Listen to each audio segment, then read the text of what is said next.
Well, the United States lost the case at the Magistrates Court, and after losing that case, they decided to introduce what they called assurances.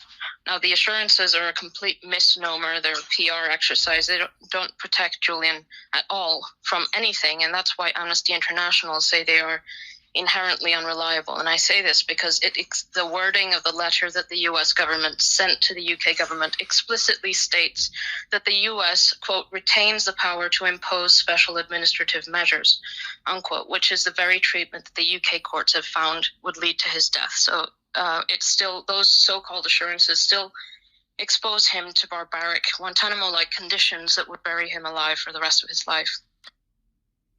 Here it is. US assurances leave Julian Assange at risk of ill treatment if extradited from the UK.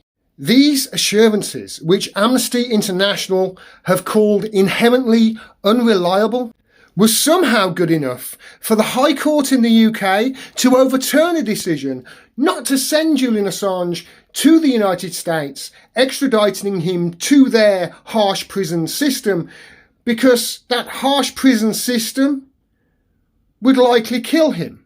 And while all of this is going on and the Supreme Court decide whether they're going to hear the case on a technicality, not any of the details, not any of the war crimes that Julian exposed, no, just the technicality, while they decide whether they're going to take that case and then decide on a date, presumably months and months in the future, Julian Assange will spend his getting on now for 4th year in Belmarsh prison, surrounded by murderers and rapists and terrorists, being tortured to death, in the words of United Nations Special Rapporteur on Torture, Nils Melzer. How can we call any of this justice?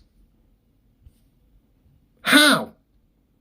Their whole argument was, we promise we're not going to torture him with special administrative measures, but we reserve the right to torture him with special administrative measures if needs must.